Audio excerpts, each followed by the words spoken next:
project, I chose to make a model of the solar system. To aid me in my research, my parents bought me a book entitled The Solar System. It was a big square hardcover book, complete with glossy photos of the sun and all the planets from the NASA, Galileo, and Magellan probes. I don't remember anyone suggesting the subject to me, so I must have had some interest beforehand. But after I saw Saturn's rings and the ancient riverbeds on Mars, I was hooked. And that was before the jaw-dropping images of the distant galaxies from the Hubble Space Telescope. Well, I didn't know at the time that the name of what I wanted to become was aerospace engineer until I was in high school. What I did know at 8 years old was that NASA was cool. My passion for the cosmos is rooted in a sense of the awe that it inspires, a sense of something bigger than me, bigger than all of us, and beyond the everyday. It has inspired my career in space and the study and exploration of it. But it is also the root of my faith. While I was raised Lutheran and my parents talked about God, due to regular 7 a.m. hockey and indoor soccer games on Sunday mornings, we did not attend church regularly. Instead, my relationship with God developed through the beauty of the night sky. Looking up and seeing endless waves of serene stars punctuating the darkness, and realizing that they're suns just like our own, but are light years away, fills me with a sense of the vastness of space and our own tininess.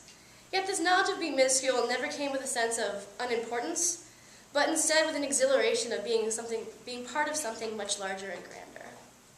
How could this have come together without the aid of a greater power? Even after studying nuclear fusion, learning about the composition and classification of stars, and being frustrated by the nitty-gritty detail that actually goes into launching a satellite, my boyfriend still has to drag me along on a clear night because I stop dead in my tracks and gaze up at the heavens. The studying it doesn't diminish its awe. I've heard it being compared to getting a glimpse of the mind of God. That's how I hear God's voice. Yet not everyone in my field shares this sense of awe, humility, and faith. Being in a technical field, I've encountered my fair share of peers who do not understand why I attend a church every Sunday. A roommate of mine at an internship asked me once, completely outright, "How can you know that God exists?" I said, "I just believe. I have this feeling at the pit of my stomach that I can't shake if I tried." I couldn't see it at the time, but looking back on my life, I can see how events have shaped the person I've become today. Though they may not have been what I wanted to happen at the time, I believe they've led me to the place that I'm supposed to be. To which he replied, "Don't you think you should give yourself more credit?" Just like those who questioned Jesus in the Bible passage, he missed what I was saying because he had different expectations. In the passage, the Jewish people expected their Messiah to be a strong hero like Judas Maccabee, not the son of a carpenter. He didn't speak about reliving the glory for which the festival of dedication was founded. He spoke of love and sacrifice. He likened himself to a good shepherd and his people to sheep, not mighty warriors. Just as the Jews demanded Jesus tell us plainly, some people in technical fields expect outright empirical proof of God. But his signs are much subtler than they expect.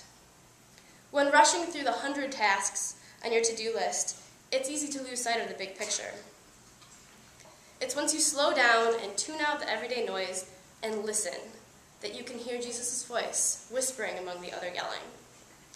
Jesus says his sheep hear his voice. We just have to learn to listen. Many other fellow engineers are just surprised that I made the effort to get up on Sunday mornings. When scheduling meetings, I often had to tell group members that I wouldn't be able to meet until Sunday afternoon.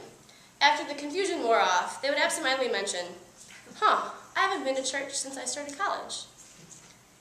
They too had mistaken assumptions. They misunderstood my calling to church. They thought church was an obligation or a chore. Clearly, they've never attended Lord of Light. What they don't realize is this church is my place to temporarily escape from the sometimes overwhelming expectations of school and life. Over my 5 years at U of M, our community has become my home away from home. Even though I had never attended a service on my own before, there was something so warm and inviting from the LOL brochure that I received as a freshman that I had to go see this place for myself. And I was welcomed with open arms when I showed up that September in 2005. That same inclusiveness that was on the brochure shone through every person who spoke to me. Tim even learned that I played violin that day. Besides the fantastic music, Sue's sermons motivated me to sneak out of my dorm room long before my roommate ever woke up. I know, 11 a.m., holy cow. It's the crack of dawn for a college kid. But her sermons echo sentiments close to my heart. And she had impeccable timing. During one particularly brutal exam session, I felt that Sue was speaking directly to me when she told us that our self-worth was based on far more than our GPA and standardized test scores. Lord of Light was my rock during my college years. Though the Michigan economy was faltering, college friendships came and went, and classes sometimes felt like academic boot camp. It was at this church that I learned that I didn't have to go through it all alone. The music, the fellowship, the food, and of course the Cocker Spaniels helped me grow in faith and recognize Jesus' presence more clearly in my life. So with the lessons you have all taught us, the graduates of 2010 boldly disperse across the world to bestow upon others the love and support that you have all given us here. And we know that if we ever need to hear God's voice, all we have to do is ask to Skype into one of your worships. Or we could just go stargazing. Amen. Amen.